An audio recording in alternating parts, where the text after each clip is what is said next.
Welcome to Nicki Woo Cozy Stories. I'm your host, Nicki. Tonight's story is The Hut in the Forest, a cozy adaptation of the beloved Brothers Grimm fairy tale. Before we begin, if these stories bring you comfort, I'd love for you to subscribe so you can always find your way back whenever you need a quiet place to rest.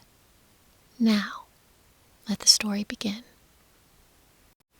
There was once a small house standing at the edge of a great forest, where a woodcutter lived with his wife and 3 daughters. The evening had settled in the way it always did that time of year. Slowly, without ceremony. A pot hung over the fire, and Greta knelt before it, lifting the lid just enough to let out a curl of steam before setting it down again. "Need salt," she said, to no one in particular, and reached for a little clay dish kept always within reach of the hearthstone.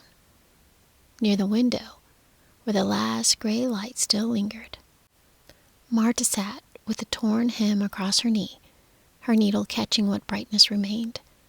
She had been at it since before the light began to fade, and would likely finish by feel alone before she was done, the way she finished most things. "You'll ruin your eyes," Greta said, not looking up. "I have 2 more stitches." "You said that a moment ago."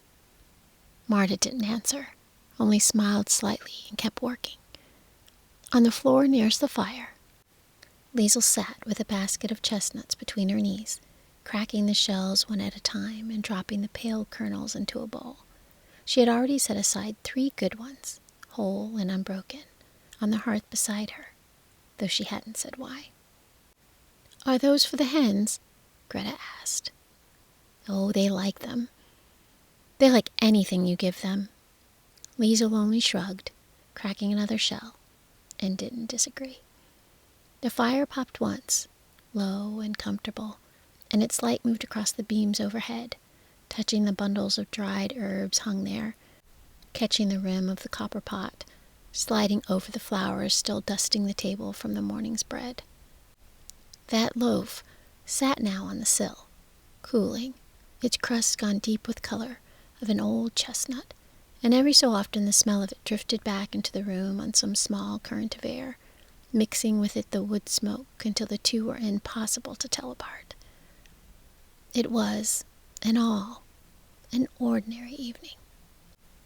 The kind that followed 100 others very like it. Their mother sat nearest the fire in her low chair, a basket of wool at her feet, her needles clicking in the rhythm so familiar none of the girls noticed it anymore, the way one stops noticing the sound of one's own breathing. Liesl rose, brushing chestnuts from her apron, and crossed to stand beside Marta at the window. Together they looked out into the lane, empty in both directions, and at the dark line of the trees just beyond it. "He's later than usual," Marta said.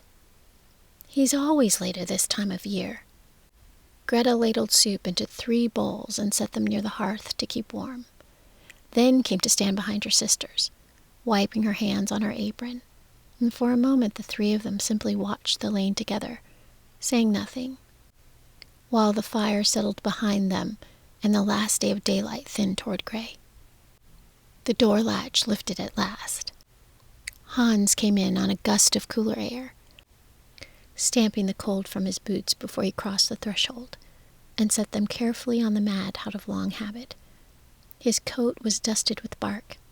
He smelled of pine resin and that particular cold of open air, and his wife rose from her chair to take his hat while Liesl took his coat and Greta pressed a bowl into his hands.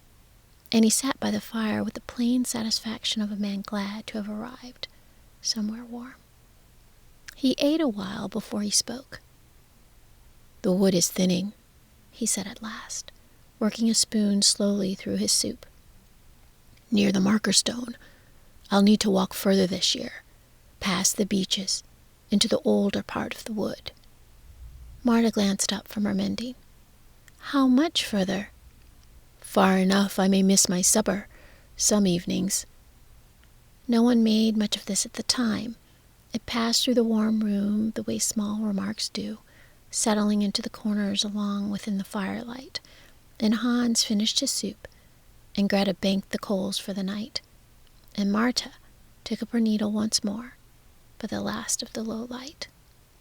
Only Liesel, still standing near the window, looked a moment longer than the others toward the dark line of the trees beyond the lane. Behind her, the fire dropped a log with a soft crack, sending up a small storm of sparks that Greta leaned forward to settle in with her poker, and the smell of the dying bread crust over the sill grew a little stronger as the night air cooled the room around it. Then she, too, turned back toward the fire, and the warm room, and the ordinary evening still settling gently around them. Morning began before the sun had quite decided to rise.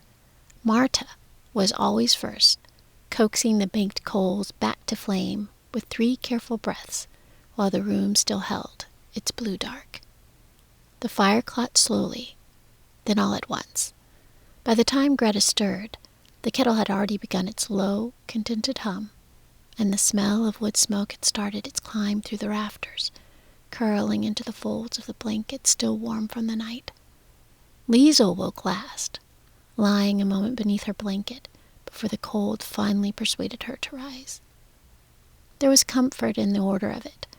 Water carried before the frost left the grass, bread set to rise in the gray hour before the proper light, mending taken up by the window, where the light was always a little bit better by the fire. The hens were fed. The ash was swept. The goat let out along the low stone wall that marked the edge of their small holding. Hans left early, as he always did, his axe over his shoulder, a heel of bread and a wedge of cheese wrapped in cloth for his midday meal. Some evenings he returned smelling of pine resin and cold air, tired in the particular way of a man glad of his tiredness. Other evenings, lately, he returned later than usual. The wood near the home had thinned. The good oak had been cleared the spring before, sold to the mill 2 valleys over, and what remained close to the village was young growth, saplings, not yet fit for the axe. To find timber worth the cutting, Hans walked further now, past the marker stone, past the beeches, where the light dimmed to a soft green hutch and the fern grew thick along the path.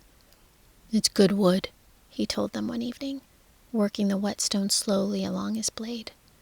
"Straight-grained, worth the walking." "How far?" Greta asked, not quite looking up from her needlework. "Far enough I'll miss my supper, some days." Marta frowned faintly at this. She said nothing.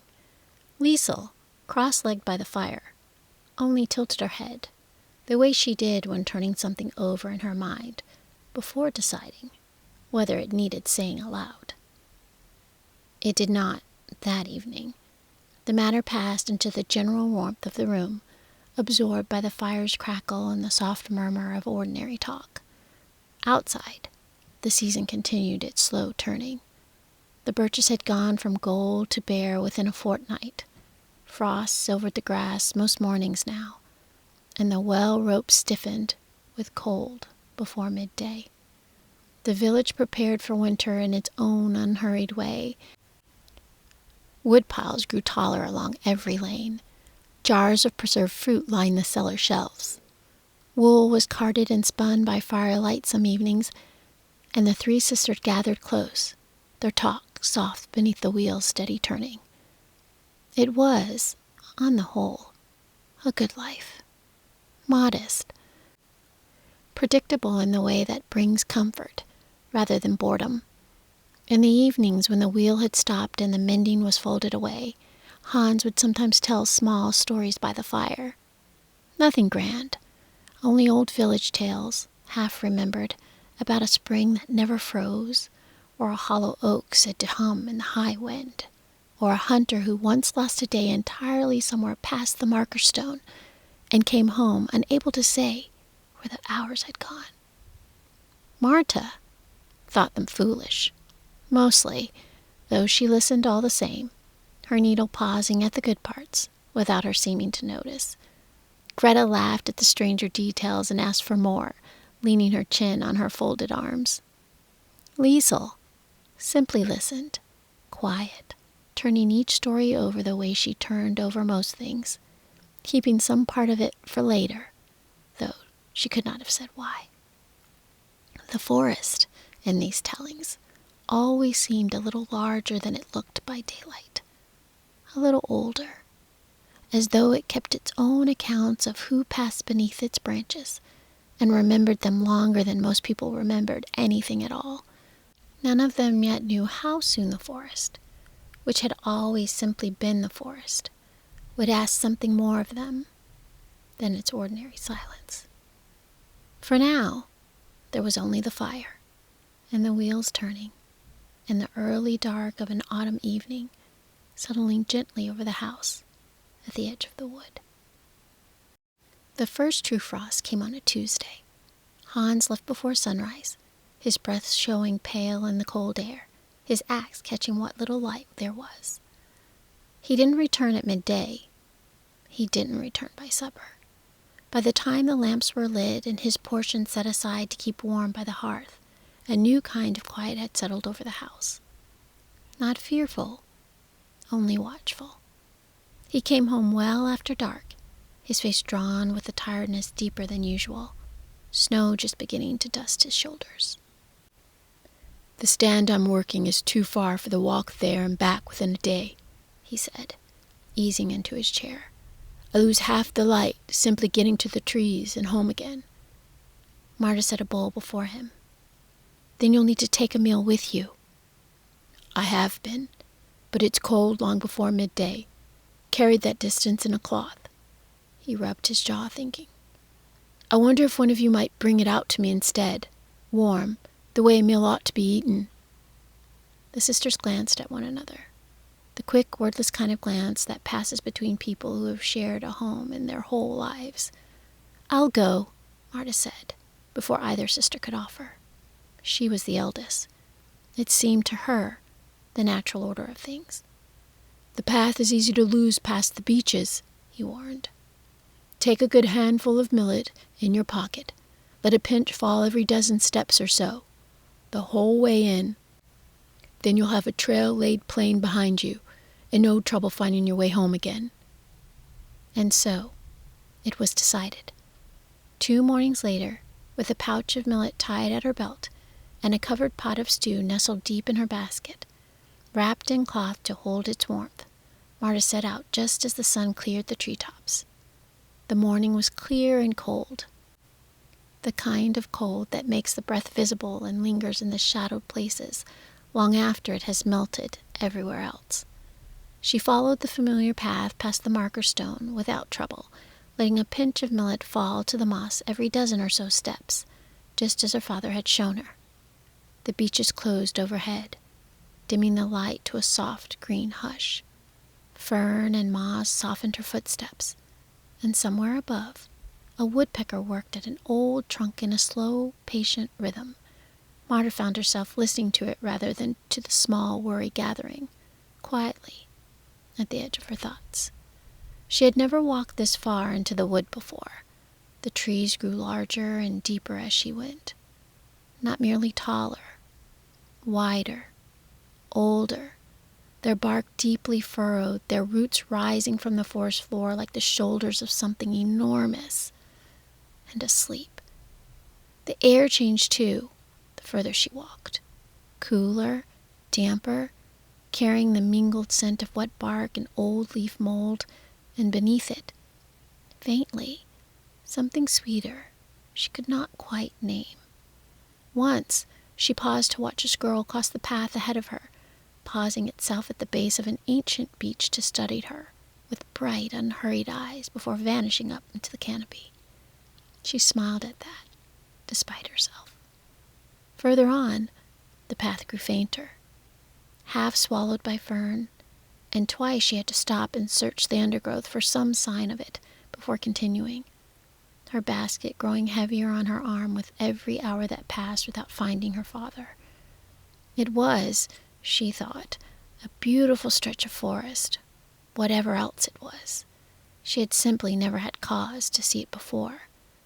She shifted the basket to her other arm and pressed on, the last of the daylight slanting gold between the great trunks ahead of her, the cold settling deeper into her fingers with every hour that passed. By the time she reached the clearing her father had described, there was no sign of him. Only a scattering of fresh wood chips, the cold ash of a morning fire. Silence. She called his name once, and then twice. The forest absorbed her voice the way deep water absorbs a stone, without echo, without answer. He had moved on, she realized, further in, chasing some particular tree worth the felling, further than even her scoured millet had reached. She turned to retrace her steps, watching the ground for the small golden flecks of millet she had scattered on the way in. But a flock of finches had found the trail before her. Where there ought to have been a clear line home, there was only bare moss and scattered leaf mold, picked clean. She stood a moment, basket in hand, no longer certain which direction even led back to the way that she had come. Then, because there seemed no other sensible choice, she walked on, deeper still, toward wherever the sound of an axe might lead her. But no axe sounded, only the wind, moving high in the spruce boughs, only her footsteps growing less certain with every one. The light was already changing, softening, thinning, tilting toward that particular hour when the forest decides, quietly and without permission, that the day is nearly finished. Just as the last color left the sky, Marta saw a light. It flickered low between the trunks ahead, small and steady, the unmistakable gold of a lit window. She quickened her pace toward it, relief loosening something tight in her chest, and came at last into a small clearing where a hut stood, alone, among a great spruce. Its timbers were dark with age. Its single window glowed warm against the coming night. Smoke rose from the chimney into a thin, unhurried thread.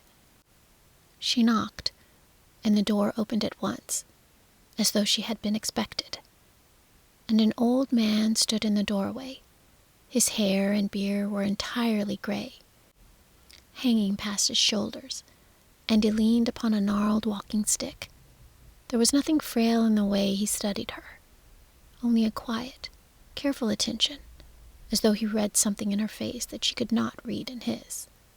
Behind him, in the glow of the modest fire, 3 animals sat gathered close to the hearth. A hen, a cock, his feathers dark and glossy, and a brindled cow, legs folded beneath her, chewing slowly, watching the newcomer with large, patient eyes. I've lost my way," Marta said.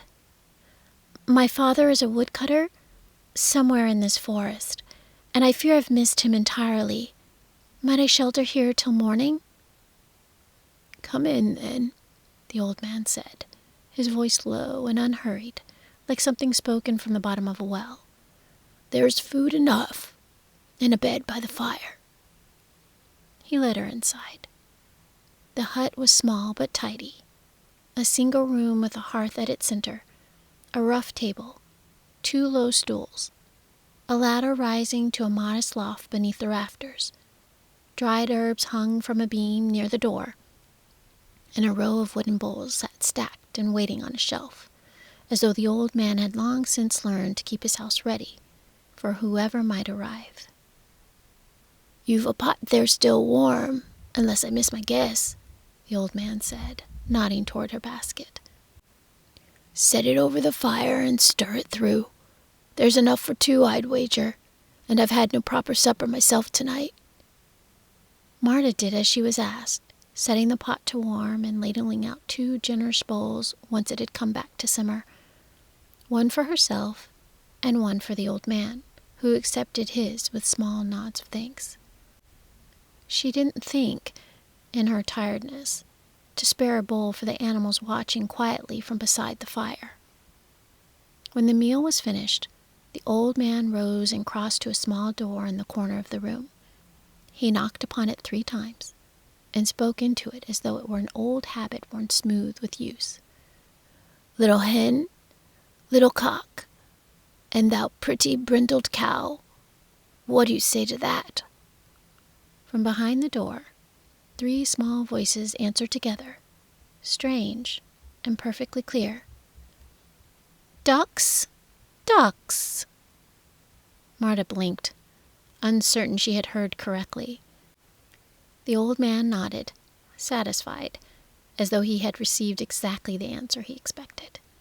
He climbed to the loft himself, leaving Marta the bed by the fire, and bid her good night in the same unhurried voice. Marta lay down gratefully, pulling the offered blanket close. She listened to the settle and the pop of the dying fire, to the soft breathing of the animals nearby, to the wind moving through the spruce outside. She thought, drowsily, that she ought to feel more afraid than she did. But the hut was warm, and the bed was soft, and sleep found her quickly, the way it finds anyone who has walked a long way through a long day. And when she woke, it was to a gray morning light and unfamiliar stillness. The fire had gone out entirely. The animals were nowhere to be seen. And the floor beneath her, the floor that she had lain upon so peacefully, gave way beneath her rising weight with a soft, sudden give, like a trap-door never meant to hold. She didn't fall far, only down into a cool, dim cellar, soft with old straw, where the light came thin and gray through a crack above. After the first startled moment passed, she took stock of where she'd landed. Not cruel exactly, but cold enough to make her understand she had been forgotten. A quiet room beneath a quiet house, waiting, it seemed, for someone to remember she was there. She drew her knees up and wrapped her arms around them, the straw rustling beneath her, and waited for her eyes to adjust to the dimness enough to make out the shapes of the walls around her. Above her, faintly, she thought she heard the old man's voice. "She ate her fill, and thought only of herself," it said, to no one in particular. "She did not think of the little animals, and so the little animals did not think of her." Then only silence, the soft settling of straw beneath her, and the long gray wait for whatever morning might yet bring. Marta did not come home that evening. Hans returned at dusk, having taken a different path back than the one that he had described to his daughter, and found the house lit, but strangely quiet. One chair at the table empty, one bowl of soup untouched, and long since cold. "She'll have found shelter somewhere," he said, though the furrow in his brow suggested he was reassuring himself as much as his daughters. "The nights are cold. The forest is easy to misjudge in the dark. She's sensible. She'll wait for daylight." Gretel and Liesel sat close together by the fire that night, saying little, listening to the wind move through the eaves in the way that seemed, for the first time, less like a lullaby and more like a question. Morning came. No Marta. "I'll go," Greta said, before her father had finished his tea. "I'll follow the same path. If she's taken shelter, I'll find her. If she's simply lost her bearings, well, 2 searching are better than 1 waiting." Hans hesitated only a moment before agreeing, comforted by the thought of his daughter following a known path in daylight, with a fresh pouch of lentils and a full pot of stew besides. Greta set out just as the sun cleared the treetops. The morning was colder still. The frost lingered longer in the hollows, the birdsong thinner, more scattered among the bare branches. She followed the path easily enough at first, past the marker stone, into the green hush beneath the beeches, letting lentils fall behind her the same way, when every so often, the way her father had shown them both. Where the beeches gave way to the great old spruce, she found no trace of her father, no trace of her sister, and only the same cold ash of a long-abandoned morning fire. and the same enormous silence pressing in from every side. She called out, as Marta had. The forest answered her the same way it had answered before, which was to say, not at all. Greta walked on, deeper. Somewhere behind her, wood pigeons had already found her trail and picked the ground clean, and by the time she thought to look back after it, her pouch long since emptied, there was nothing left to mark the way she'd come.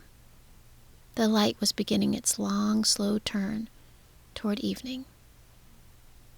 Her feet had grown sore inside her boots, and more than once she stopped to catch her breath against the trunk of some enormous silent tree, listening for any sound at all beyond her own footsteps and the distant, indifferent creak of branches overhead. By the time the trees opened onto the small clearing and she saw, with a rush of relief, the same golden window glowing warm against the coming dark, she nearly convinced herself, at least, this was a small mercy. A shelter, a fire, perhaps even word of where her sister might be found. The old man opened the door before she had finished knocking, exactly as he had the evening before, though of this Greta could have no knowledge. "I've lost my way," she said. "I wonder if you might have seen my sister. She came this way yesterday and hasn't returned home." The old man's expression didn't change. "Come in and warm yourself," he said. "There's food enough and a bed by the fire." Greta noticed the animals by the hearth, the hen, the cock, the brindled cow, and felt, for a moment, a small stirring of curiosity about them. The sort of idle thought that passes through a tired mind and has gone again, just as quickly. "Set your pot to warm, if you've one with you," the old man said, settling into his stool. "There's enough for two, I shouldn't wonder." Greta did as he asked, ladling out 2 bowls once the stew had come back to a simmer, and ate her fill alongside him, thinking no further of the quiet creatures watching from beside the fire. When the meal was finished, the old man rose, knocked 3 times upon the small door in the corner, and asked, as before, "Little hen, little cock, and thou pretty brindled cow, what say you to that?" "Ducks, ducks," came the small, clear answer from behind the door. The old man nodded, as though this confirmed something he had already suspected, and climbed to his loft, leaving Greta by the bed, by the fire. She slept deeply, warmed from her long day's walking, untroubled by dreams. And in the gray hush of morning, she woke to find the fire cold, the animals gone, and the floor beneath her giving away just as gently, just as suddenly as it had for her sister the morning before. She landed softly in the same dim cellar, among the same soft straw, blinking up at the same thin crack of light far above. Somewhere above her, faintly, she thought she caught the last of the old man's voice. "She ate her fill, and thought only of herself. She did not think of the little animals, and so the little animals did not think of her." And somewhere close behind in the darkness, she heard a small, familiar intake of breath, a voice she knew better than any in the world. "Greta?" Marta whispered. "Is that you?" 2 daughters gone now, and the house felt it keenly. Hans paced before the fire that second evening, his usual quiet worn thin with worry, though he tried, for Liesel's sake, to keep his voice steady. "I'll go to the village at first light," he said. "Gather men to search properly. Whatever's happened, we'll find them." "Let me go first," Liesel said quietly. "Just as far as the beaches, following the peas. If I find any sign of them, I'll come straight back and tell you. You'll know exactly where to send the search." Hans wanted to refuse. She could see it in the tightness around his eyes. But Liesel was gentle and steady in a way that made people trust her instincts, even when those instincts asked something difficult of them. And at last he nodded, on the condition that she turned back the moment darkness fell. So she sat out the next morning with a covered pot of stew nestled in her basket, a fresh pouch of peas for the path, and tucked in, without quite deciding to, a fistful of barley from the grain bin, and a twist of hay pulled loose from the goat's own manger. She could not have said why she'd packed them, only that it seemed, somehow, the sensible thing to do. The way carrying a little extra water seems sensible on a long walk, whether or not it turns out to be needed. She followed the path as her sisters had, letting a pea fall every so often to mark her way. Though a thrush had already begun hopping along behind her, she suspected, without much minding, that her trail would fare no better than theirs had. Past the marker stone, beneath the beeches, into the deepening green hush where the moss softened every footstep, the forest did not feel unkind to her, even as the light began, once again, its long, slow turn towards evening. She simply walked, unhurried, noticing things. The particular pattern frost made on a fallen leaf, the way light moved through a spider's web strung between two ferns, the soft conversation of a chickadee somewhere overhead. Once she stopped entirely, simply to watch the last light catch the underside of a fern frond, turning it briefly the color of pale honey before a cloud passed at the moment folded itself away again. She thought of her sisters, somewhere ahead of her in this same green dark, and found she was not so much afraid for them as she was determined. There was a difference, she realized, between worry that hollows a person out and worry that simply keeps walking. She chose the second kind and kept on.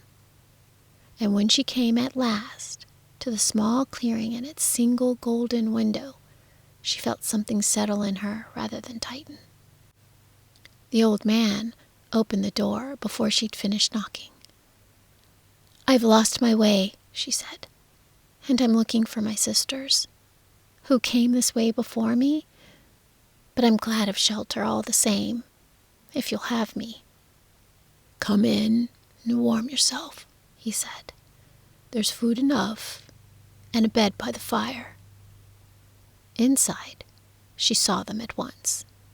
The hen, the cock, the brindled cow, gathered close to the modest flames, watching her with the same quiet patience that they had shown her sisters. "You'll find a pot there still warm, I'd wager," the old man said, settling onto his stool. "Set it over the fire and see what's left in it. There's enough for two, I should think."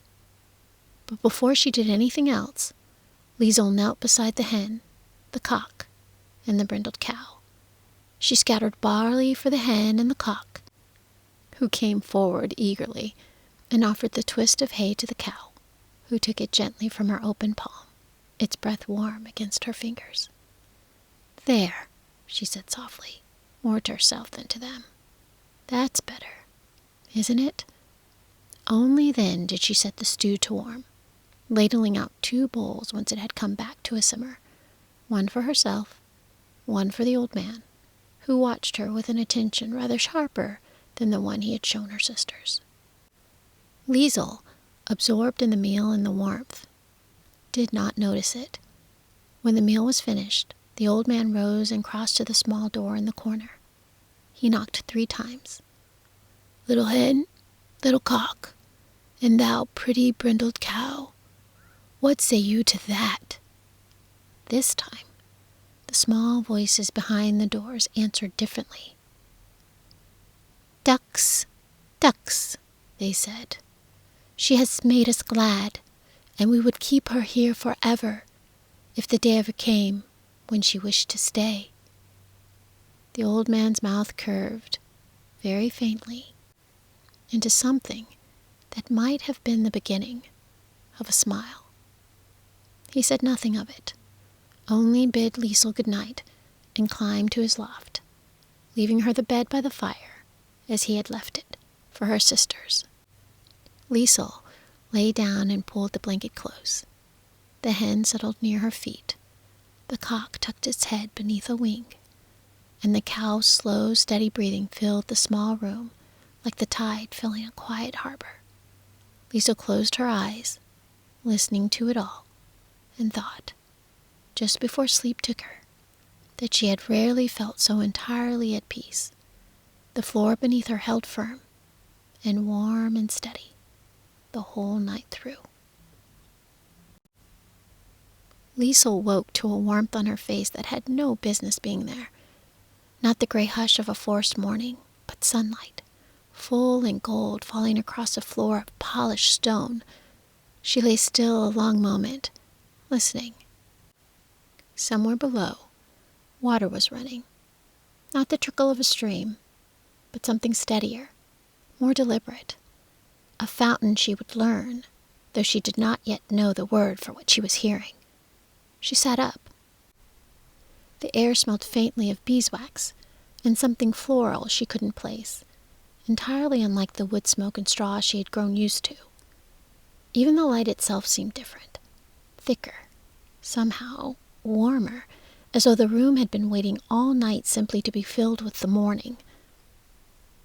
The blanket beneath her hands had changed in the night, from rough wool to something finer, and the walls around her, once bare log, now rose smooth and pale, hung here and there with woven cloth.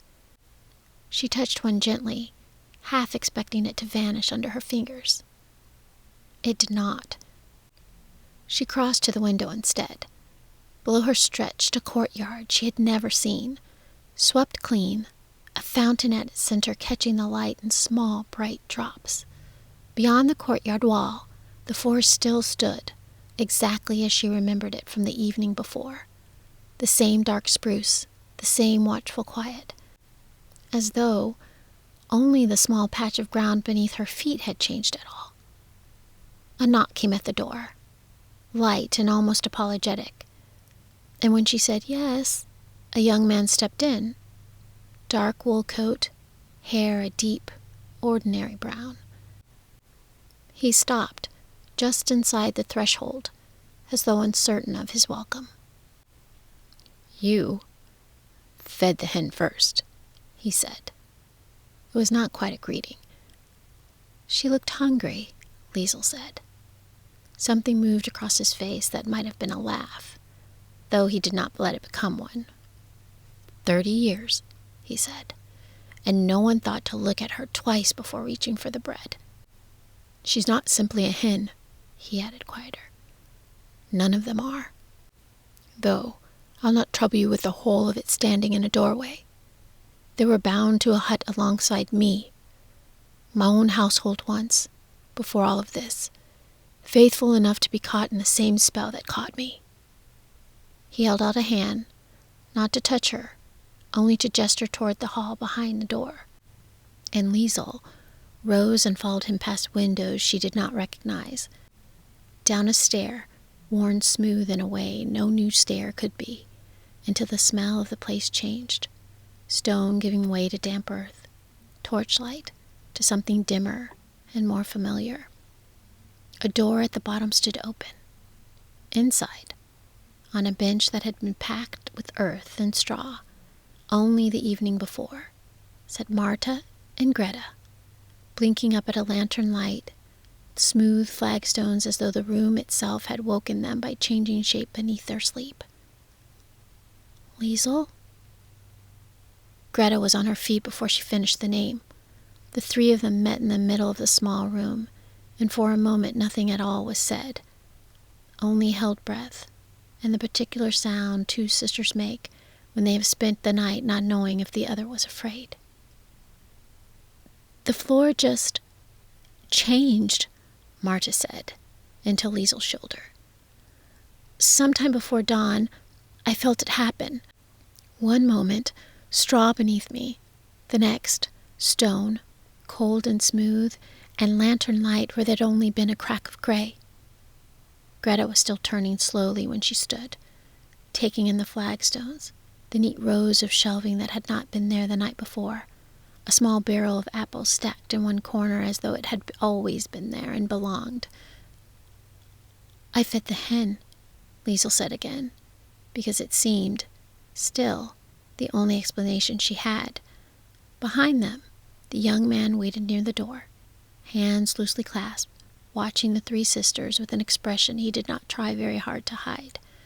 Something between relief and disbelief, the look of a man checking again and again that a thing he has wanted for 30 years has actually arrived.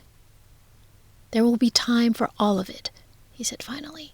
"The telling, the how and the why, but your father is at the forest edge by now, most likely, wearing a path in the frost, wondering where his 3 daughters have got to." That was enough for them to move. Marta was already reaching for her shawl. Greta laughed at once, short and startled, at the strangeness of laughing after all the 2 days underground.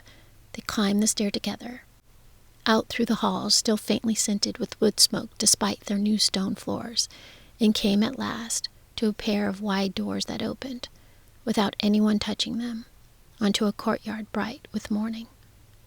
Beyond the courtyard wall, the forest stood exactly as it always had. Dark, ancient, unchanged. Only the hut within it had become something else, and the 4 of them stepped out into the cold, clean air together, toward whatever waited at the tree line. The path felt shorter walked in company. Liesel noticed at first how the same stretch of beech and bracken that had swallowed a whole afternoon on her way in now passed beneath their 4 sets of footsteps almost gently, the prints matching his pace to theirs without seeming to think about it. "You knew every root of this path," Marta said to him, watching him step neatly over a fallen limb she had nearly missed. "I've had 30 years to learn it," he said, "though I was never permitted to walk it past the marker stone. The enchantment held me to the hut and its threshold. And now," he considered this, glancing back once at the trees behind them, "now I find I don't entirely trust my own feet," he admitted. "I keep expecting something to pull me back." Nothing did. He stopped once, halfway along the path, and knelt to examine a patch of moss at the base of an old beech, running his thumb across it the way a man might touch something he'd only ever imagined touching. "I used to watch this tree from the hut window," he said. "In every season, I never once stood beneath it." He rose again, brushing off his knees, and said nothing more about it, though he glanced back at the tree twice before the path bent away from it. Greta walked just ahead with Marta, comparing in low voices the particular ache of 2 nights on the straw floor, and whether the crack of light above the cellar had been east-facing or west. It was, Liesel thought, exactly the kind of thing her sisters would choose to argue about, gently, now that there was no longer anything urgent left to fear. "I should have fed the hen," Greta said, not for the first time. "I thought of it, and then I thought of my own hunger instead." And the moment passed. "We'll know better," Marta said, "next time a stranger's chickens need feeding." Greta laughed, and this time it came easily. The beeches gave way to birch, the birch then toward the marker stone, and there, exactly where he had said he would be, stood Hans, coat dusted with 2 mornings' frost, his eyes fixed on the tree line as though he had not looked away from it since dawn. A cold cup of tea sat forgotten on the stone wall beside him, its surface skinned over, untouched, since morning. He saw them before they saw him, and did not wait for them to reach him. Whatever he had meant to say when this moment came, he didn't say it. He simply crossed the distance in a few long strides and pulled all 3 daughters into his arms at once, the wood smoke smell of his coat mixing with the cold morning air, and held them there long enough that Liesel felt his shoulders shake before he steadied himself. Marta's shawl had slipped from one shoulder into the embrace, and Hans, without letting go entirely, reached to set it right again, the way he had 100 times when she was small. The prince stood a little apart, hands folded, giving the moment room. It was Liesel who finally drew back and gestured toward him. "Father, this is—" "I know who it must be," Hans said, looking the young man over with the frank, unhurried assessment of a man who had spent a life reading weather and timber and knew how to read a stranger just as plainly. "Whatever the story is, it can wait until there's soup in front of you." Their mother was at the door before they'd reached it, having watched the lane from the window since first light, and she gathered all 3 daughters against her in turn, saying nothing at all for a long moment, only holding and watching each of them a little longer than seemed strictly necessary. There was soup, before long, and bread still warm from the morning's baking, and the small house filled with more noise than it had held in longer than any of them could easily remember. Bowls passed, questions asked and half answered, Greta insisting on hearing the cellar part again from the beginning while her mother ladled second helpings without being asked. The prince ate slowly, gratefully, wiping his bowl with the last of his bread, as though a meal at a crowded table were rarer to him than anything a castle kitchen could produce. He caught Liesel watching him do it, and looked for a moment, almost embarrassed. "It's good bread," he said simply, and reached for another slice. Outside, the light began its ordinary turn toward evening. The hens were shut in for the night. The goat was led to its shed. Someone, no one could later say who, hung the prince's borrowed coat by the fire to dry, though it had never once been wet. Hans banked the fire a little higher than usual that night, and did not go to bed until every daughter in the house was safely behind her own door. Winter passed quietly. As the forest gave way to spring, the prince came often to the little house at the edge of the wood. He walked with Hans through the forest, shared simple suppers beside the hearth, and came to know Liesel, not only as a young woman who had broken an enchantment, but as the kind and thoughtful soul she had always been. By the time the plum tree blossomed, no one was surprised when he asked for her hand. The wedding was held in early summer, beneath the plum tree that had stood beside the house for longer than anyone could say. Lanterns were strung from its lower branches the evening before, and Greta climbed the ladder herself to hang the last of them, calling down instructions to Marta, who held the ladder steady and pretended not to enjoy being ordered about. "A little higher on that side." "It is higher." "Higher than that." Marta only shook her head and held the ladder steadier still. Long tables were carried out from the 3 houses and set end to end down the garden path. By morning, they held more bread than the village oven had ever produced in a single baking. Jars of last autumn's preserves opened for the occasion, a whole cheese wheel from the dairy 2 farms over, and at the center of it all, a plain iron pot of Greta's barley soup, because Liesel had asked for it specifically, and no one had the thought to argue. Someone had woven early wildflowers into the plum branches overhead, and the whole garden smelled, by mid-morning, of blossom and baking bread and the particular sweetness of trampled grass warmed by the sun. That morning, her mother had worked the little pear-wood comb into Liesel's hair with careful hands, the same comb she'd worn at her own wedding, worn smooth now with years of handling. "There," she said, setting it just so. "Your grandmother wore it before me, and I dare say it's seen happier mornings than mine." Liesel caught her mother's eye in the small mirror propped against the window, and for a moment neither of them said anything at all, only smiled, the way people do when a thing is too full for words. Hans, watching from the doorway, said nothing of either, only smiled and let them be. The prince, Conrad, the village had learned to call him, once it grew clear he answered as readily to his name as to his title, stood beneath the plum tree in a coat plainer than anything his old household would have chosen for him, and looked, for the length of the ceremony, entirely unable to stop smiling.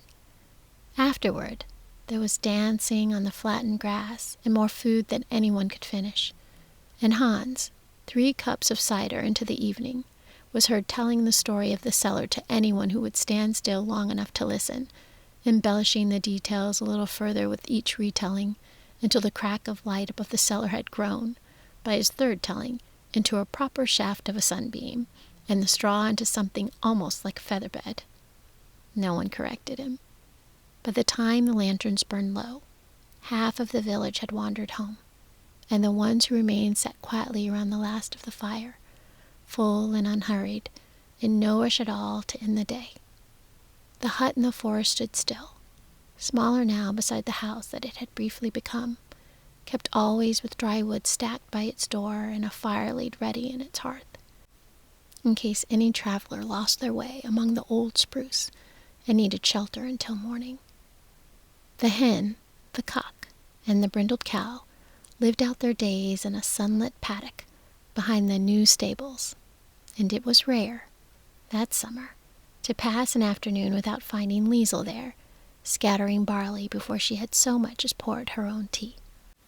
Marta kept a spare blanket folded by her own door from then on, without ever quite explaining why, and gave it without hesitation the first time a neighbor's child was caught out in a late storm. Greta fed her hens first, always, before anything else, and her bread, if it was possible, grew even better for it. Hans still walked the forest most mornings, though he took a shorter path now, and never once lost his way. He kept, in his coat pocket, a small pearwood comb, worn smoother than ever from being turned over in his fingers on the walk home.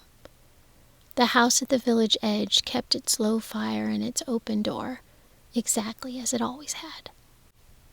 Bread still cooled on the sill some mornings. Soup still simmered most evenings, salted from the same clay dish kept always within reach. And on quiet nights, when the wind moved just right through the spruce beyond the fields, it carried with it the faint, familiar smell of wood smoke from somewhere deep among the trees. One small window, lit and steady, waiting patiently in the dark for whoever might next need it. And now, the forest grows quiet once more. The old spruce stands peacefully beneath the evening sky. The little hut rests quietly among the trees, its hearth warm and waiting for any traveler who may one day lose their way. At the woodcutter's cottage, the fire has settled into glowing embers. The hens have tucked themselves safely beneath their wings, and somewhere beyond the fields, the forest keeps its oldest secrets with gentle care. Perhaps tonight is a good evening to remember that kindness is rarely wasted. The smallest gifts, a shared meal, a gentle word, or a little thought for those who cannot ask, often find their way back to us when we least expect them. So wherever this evening finds you, I hope there is warmth nearby, a soft place to rest, and the quiet comfort of knowing that gentleness still exists in this world. Sleep now.